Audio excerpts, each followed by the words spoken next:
Bismillahirrahmanirrahim. Iyaka na'budu wa iyaka nasta'in. Secretary General OIC Hussain Brahim Taha, Foreign Minister, Kingdom of Saudi Arabia, Prince Faisal bin Farhan Al Saud, Honorable Foreign Minister of China, Wang Yi, Royal Highnesses, Honorable Foreign Ministers, Excellencies, ladies and gentlemen. First of all, let me welcome you with great joy and happiness on this 48th Foreign Ministers OIC meeting. And it's being held in Islamabad at a time when we are celebrating our 75th anniversary of our independence. So I want to warmly welcome you. I hope you have a great stay here. And from the people of Pakistan, they are overjoyed that all of you are here and on this special occasion. Today I want to especially congratulate our OIC members because of a landmark resolution passed in the United Nations declaring 15th March as a day to combat Islamophobia.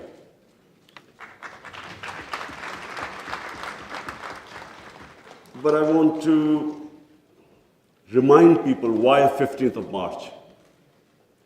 15th of March was a day when a gunman walked into a mosque in New Zealand and shot dead 50 people.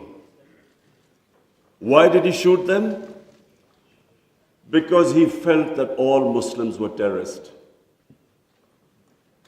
Where did this Islamophobia grow and was allowed to keep growing? After 9/11. What happened after 9/11? Unfortunately, this narrative of Islamic terrorism, Islamic radicalism, this narrative went on unchecked. Respected foreign ministers, I have spent a lot of my life in England, touring all over the world as an international sportsman. And I understand the Western civilization probably much better than most people. I went to university there and then used to spend half my year playing sports in the summer in England. Now I saw this growing. After 9/11, this Islamophobia kept growing. And the reason was, I'm sorry to say, that we, the Muslim countries, did not do anything to check this wrong narrative. How can any religion have anything to do with terrorism? How was Islam equated with terrorism? And once that happens, how is the man in the street in Western countries, how is he supposed to differentiate between a moderate Muslim and a radical Muslim? How can he differentiate? Hence, this man walks into a mosque and shoots everyone he could. Unfortunately, what should have been done and wasn't, the heads of Muslim countries should have taken a stand on this. But instead, a lot of our heads of state kept saying things like, well, we are moderate. The moment you say you're a moderate Muslim, you automatically say that there is some extreme form of Islam. Our head of state at the time, after 9/11, he coined a phrase called enlightened moderation. I understand English better than most. I still don't know what it means. Enlightened moderation was a term to appease those who were relating terrorism to Islam. And unfortunately, as a result, there was this perception that there are different types of Islam. There's some radical Islam, there's some moderate, there's some liberal Islam. There is only one Islam, Islam of our Prophet Muhammad sallallahu alaihi wasallam. There is no other Islam. In human communities, in every human community, you have your moderates, you have your liberals, you have your conservatives, you have your fanatics. Every human community has that. The man who walked into the mosque in New Zealand clearly was not a normal person. So, but why no other human community was branded with their religion? 1.5 billion people branded by these terms. And there always should be self-criticism, because that's how you improve. Unless you analyze your mistakes, you can't improve yourself. So that was the biggest mistake we made. We did not challenge this narrative. And guess who suffered? Muslims living in Western countries. They kept suffering. Because any incident would happen, any terrorist incident by a Muslim immediately meant that every Muslim became branded. When 9/11 happened, I still remember, people were petrified in Pakistan that I hope there was no Pakistani involved. How could how could whole community be responsible for some fanatical deed by some extremists? So therefore, this was it was one of the worst periods for Muslims living in non-Muslim countries. And then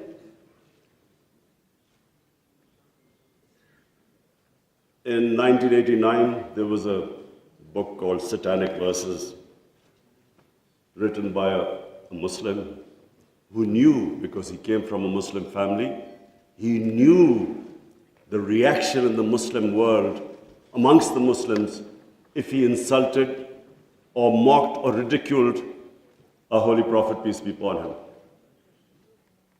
But what happened after 1989 was, rather than again the Muslim world coming up with an intellectual narrative, trying to explain to them that why do we feel, why are we so hurt when a Holy Prophet is ridiculed? Why does it hurt us so much? Living in and knowing the Western societies, I knew why they couldn't understand, because they do not treat religion like we do.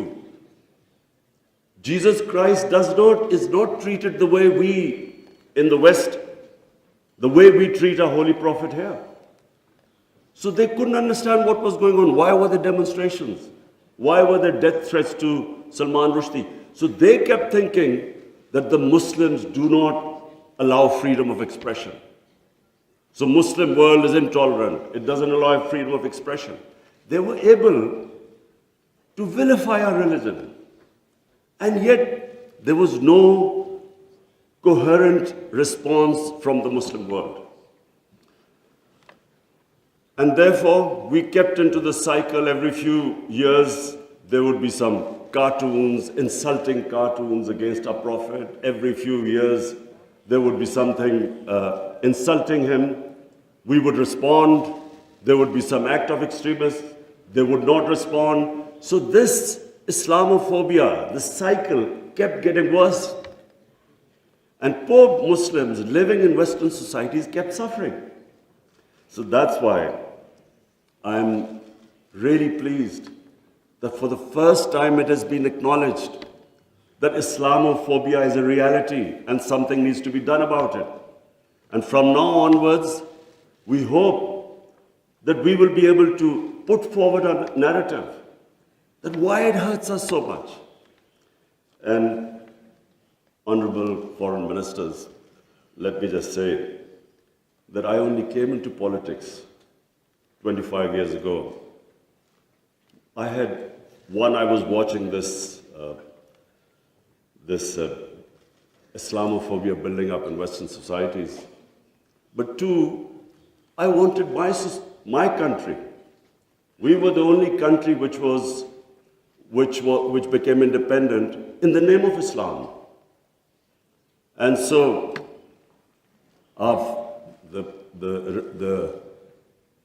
the objective resolution of our founding fathers was to make an Islamic welfare state based on the state of Medina. So I came into politics 25 years ago because that was my goal.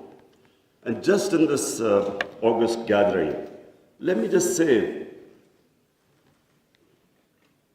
in the history of mankind, there was never a more just and humane state.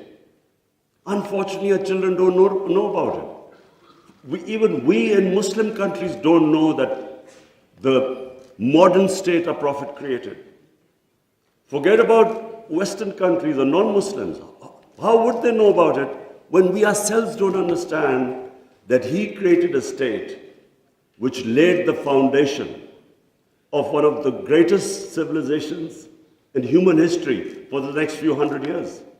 And that foundation was laid in the state of Medina. So what was that foundation? This is again what most people don't understand.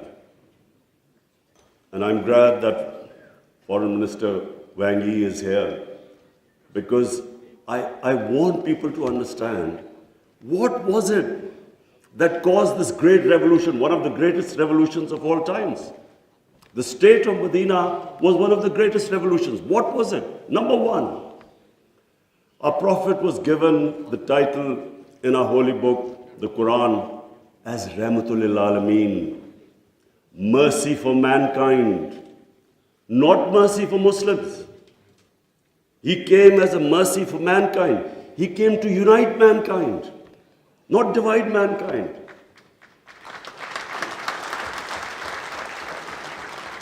Allah for Muslims is Rahmat, Rabbul Alameen, not Rabbul Muslimeen. We do not understand, we Muslims don't understand the great mission our Prophet came in this world for, to unite humanity. The Charter of Medina was signed with Jews, with Christians, with Sabians, and with pagans. All became part of a human community. We don't even realize that in 10 years which the Prophet came to Medina and then he left this world, people think that it was, through conquests and through the sword.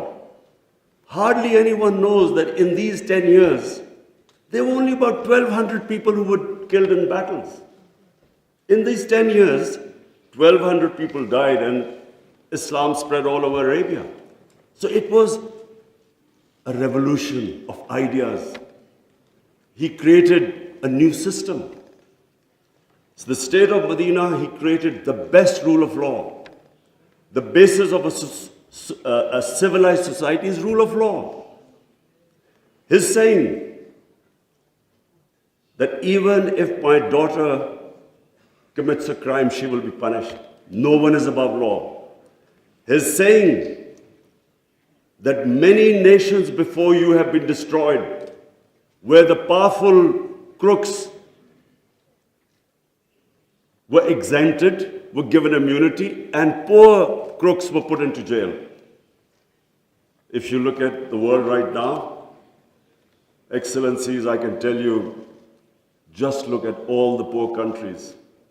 Look at the countries which have poverty. There will be one thing in common. They cannot catch the white-collar criminals. They only end up putting petty criminals in jail. This is the biggest problem which our Prophet, peace be upon him, predicted almost 1,500 years ago. The developing world is poor, not because they lack resources, because they cannot put the powerful criminals in jail.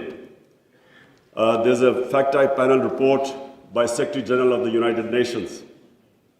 According to this report, and this will shock all of you, that every year, $1.6 trillion leave the poor countries and end up in tax havens and in the developed world.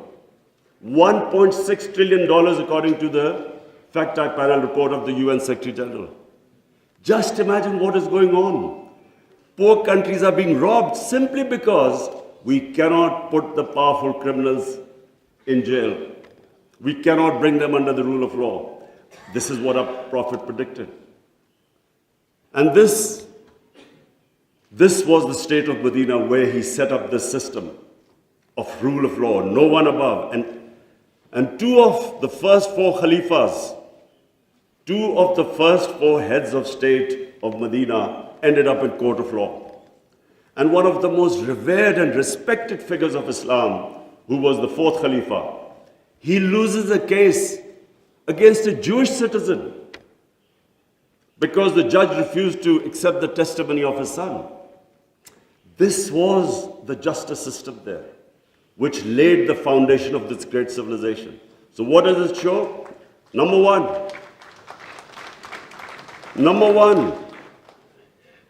that minorities were equal citizens. They were equal citizens in front of law. There was no discrimination. Secondly, it shows that a common citizen could win a case against the head of state. No one was above law. This is 600 years before the Magna Carta was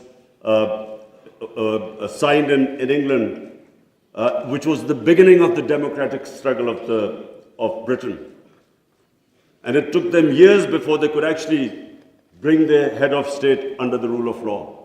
This is what happened in the state of Medina. It was ahead of its time.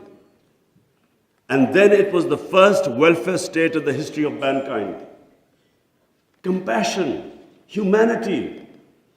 It was a state which took care of its weak, its orphans, its widows, its poor people. It was the first time pensions were introduced in the state of Medina. They took care of the old people. A compassionate state. A state where they wanted to please the Almighty. How do you please the Almighty Allah? By looking after His human beings, especially the weak. This is what happened in the state of Medina. And today, I feel sad whenever I go to Scandinavia. I see what a welfare state should be in all over the Muslim world. Look at humanity there. Look at the way they look after the weak. In fact, sometimes I'm sad because they look after the animals better than some of us look after our human beings. And remember, He's Rahmatullah Alameen, so whoever listened to His message, whichever human community will prosper. It doesn't matter because for all humanity, He brought the message of mercy. If you look at Switzerland, in the rule of law index, Switzerland is 99%. 99%. So with hardly any resources, it is one of the most prosperous countries in the world. So as I said, anyone who goes by the model of Medina will prosper. And then, quest for knowledge. Foreign Minister Wang Yi, you'll be surprised, one of our prophets saying, he said, even if you have to go to China to learn and quest for knowledge, you must go there. Now first China at that time was center of knowledge, but it meant even risking your life. Going from, at that time, Arabia to China meant you might not come back. So that was the quest of knowledge. You have to seek knowledge from cradle to grave. He sparked off this great knowledge revolution. For hundreds of years, the top scientists were Muslims because they thought quest for knowledge was a sacred duty. Look at the situation in the Muslim world today. How much do we have a quest for knowledge? And then we get so much, wherever you go, Muslims we imprison our women have no rights. And sometimes, it almost seemed that the US invaded Afghanistan to liberate their women. There was no other reason except to liberate the women. Somehow our women are in prison. Let me just tell you that it was a revolutionary move by our Prophet that women were given inheritance rights. They were empowered. In Europe, even 100 years ago, the women barely got their inheritance rights. 1500 years ago, women were given the rights. And no one seems to know this. And sadly, cultural issues are equated to our religion. We cannot explain, sometimes Western people say, they confuse culture with religion. I'm sad to say in Pakistan, we discovered 70% of our women do not get inheritance rights. So we have especially had to pass law to enforce that women must get their inheritance rights. This is 1500 years later. And no one knows this. Slaves, honorable foreign ministers, nowhere in human history has this happened. That slaves became kings.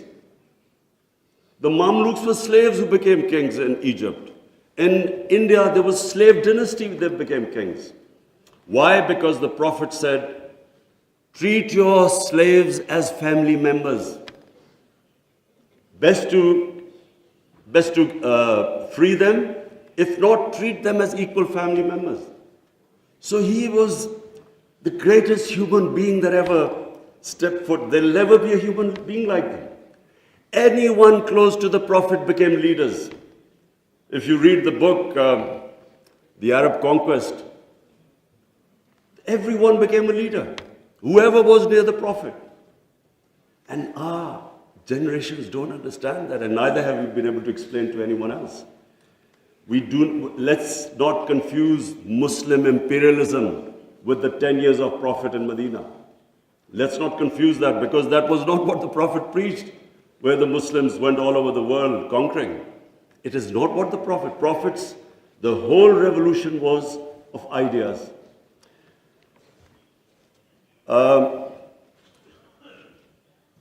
Honorable foreign ministers, one of the ideas of OIC is to protect Islamic values. So now I will say something which is completely different.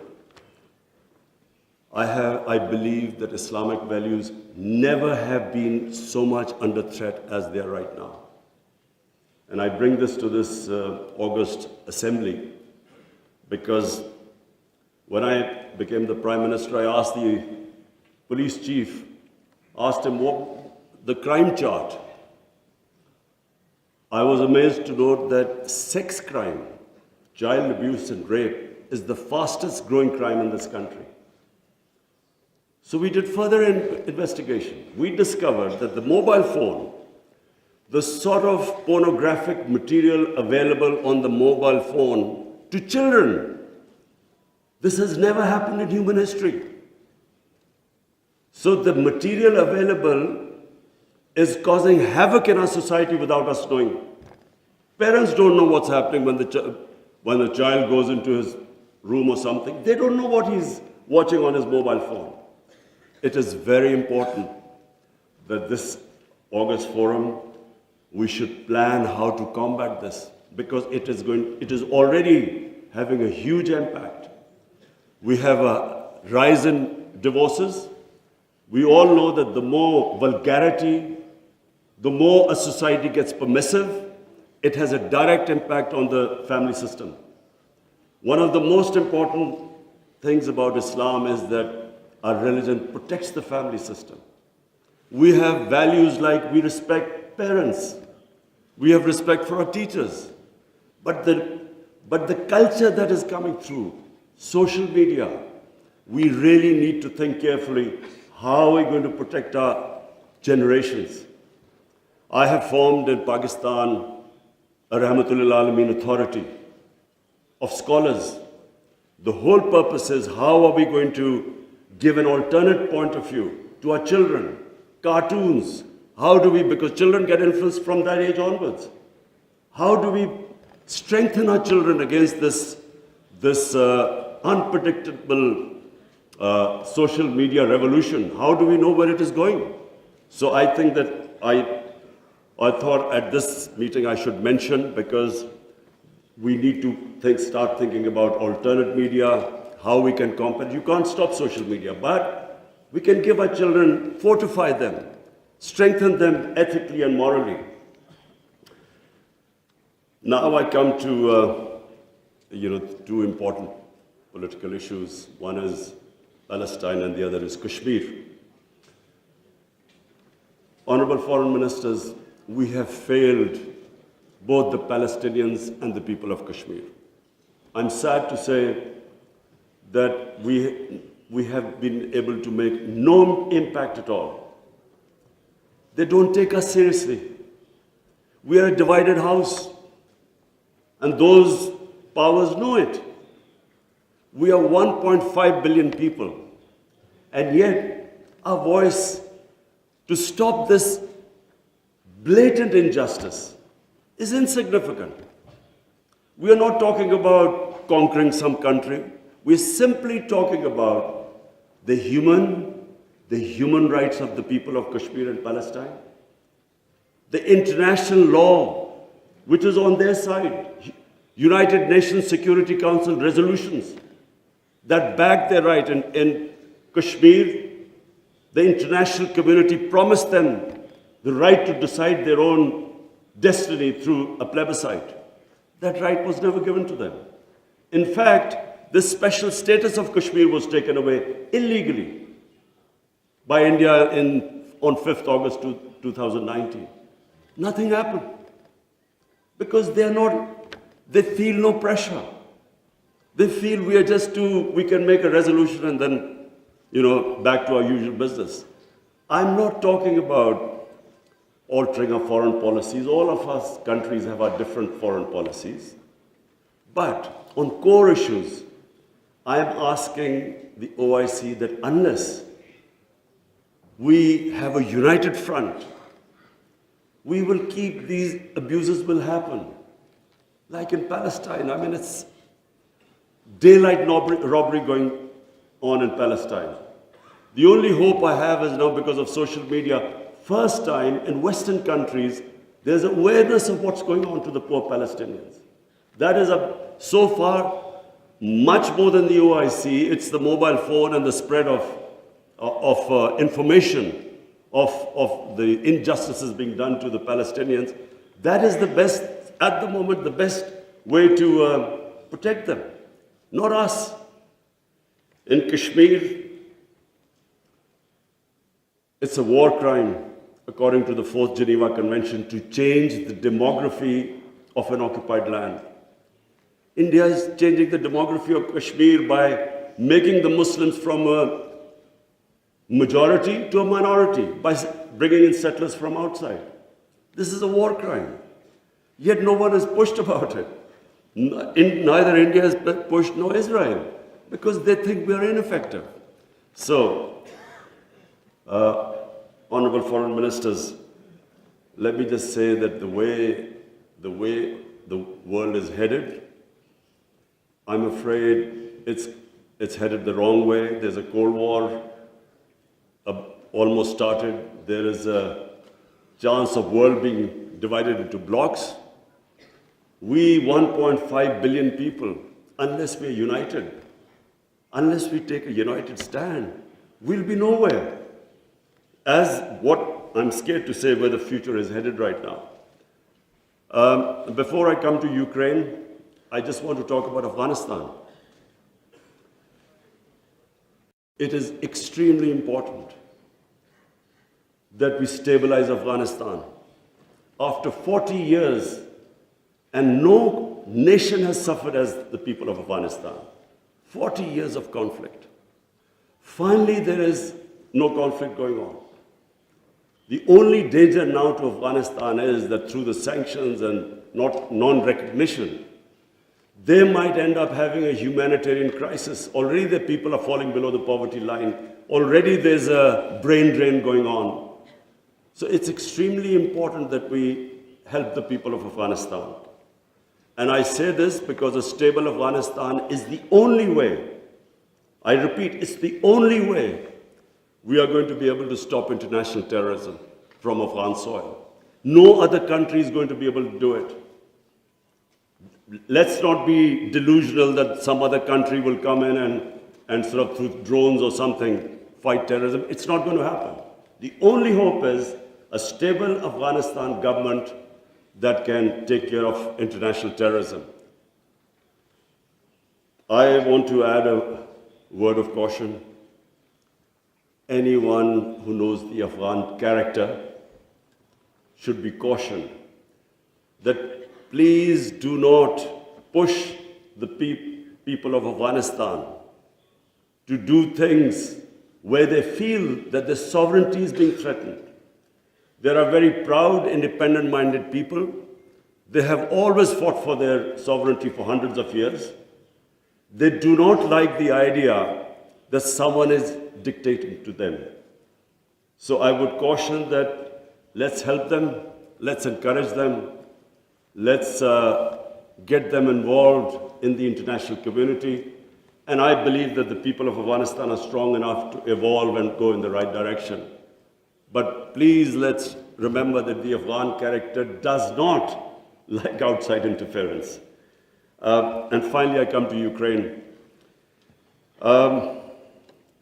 I'm, like I think everyone here and the rest of the world, we're all worried about what's going on there. May I suggest that the OIC, during its discussions, the foreign ministers, we should think about how we, represent 1.5 billion people, how we can mediate, how we can bring about a ceasefire, how we can try and put an end to the conflict. I'm going to meet His Excellency Wang Yi after this, and I want to discuss how maybe OIC, along with China, how we can all step in and try to stop this conflict, which is going to have, if it keeps going the way it is, it will have great consequences for the rest of the world. I have already, as the head of the government here, I can tell you that we are already suffering. Oil prices have gone up, gas prices have shot up, wheat prices have gone up because of this war.